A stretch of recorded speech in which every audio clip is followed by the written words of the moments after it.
Welcome back into Twin Cities Live. A big thank you to Lindsey Brown for filling in today. That's right. Well, right now we are talking about a rise in multi-generational homes.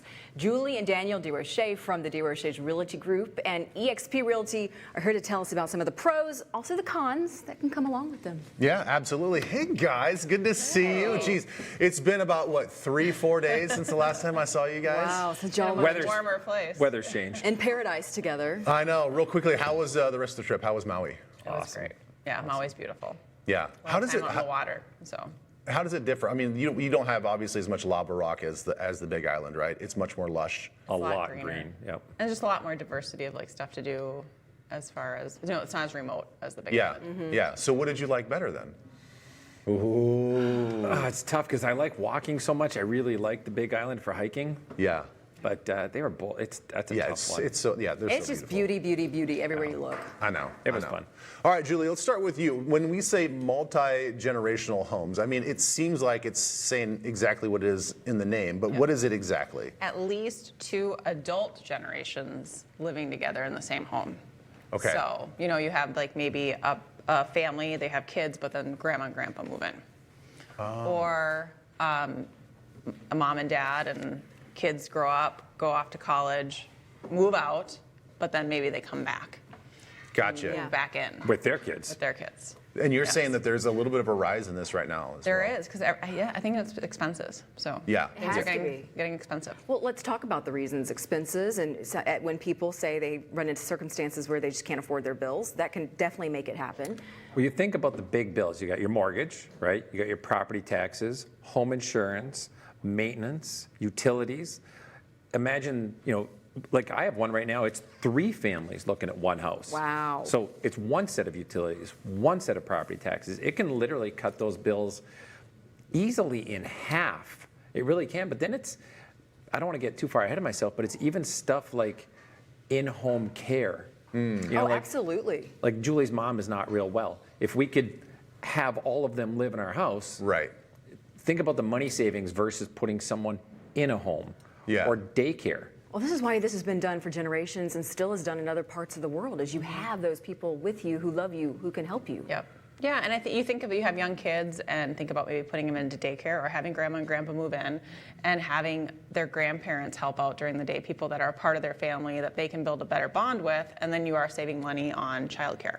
I would imagine for it to work, though, there are some things to consider here. You got to love the people a lot.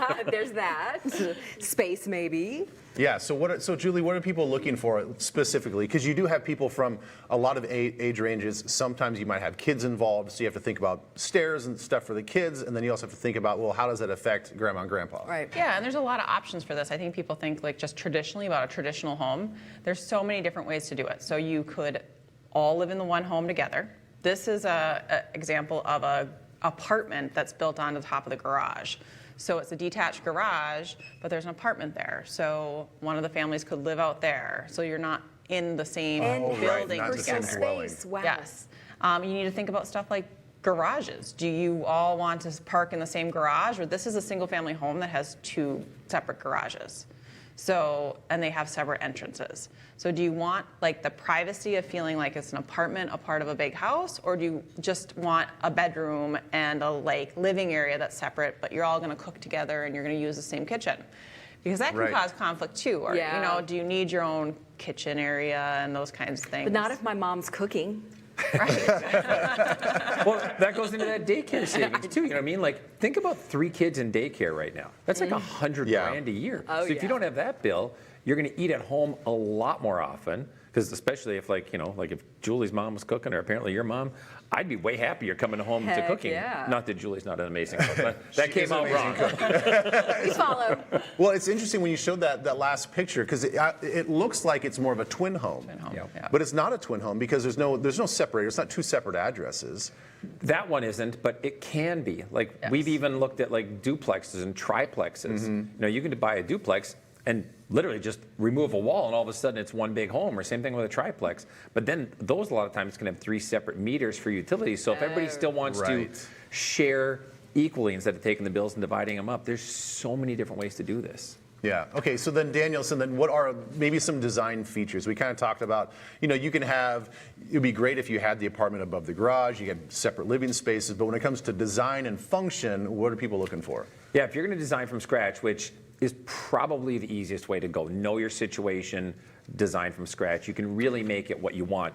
So you might have one side that's actually a two-story for the younger generation, and the other side might be more of a Rambler type situation where you've got a roll-in shower, maybe you've got wider doors, you've got no stairs coming in from the garage. Like Julia was saying earlier, just sharing a dining space, sharing a kitchen space, sharing a great room space. But then you even have to think about privacy. Some people still want that, so you want locking doors. And like I said, I got one right now. It's 3 families all moving in together. Now they're all family, okay? So it's mom and dad, both their kids, and their spouses and their kids. Well, they all like each other, but it's nice to be able to lock the door. Like we've all been in a hotel room where you have the adjoining doors and you can deadbolt it. I'd still want You don't the want it open deadbolt. all the time. Yeah, but then having those garages too, that separation, designing that is usually the way to go for sure. Well, obviously, we've talked about some of the big benefits. What about the drawbacks?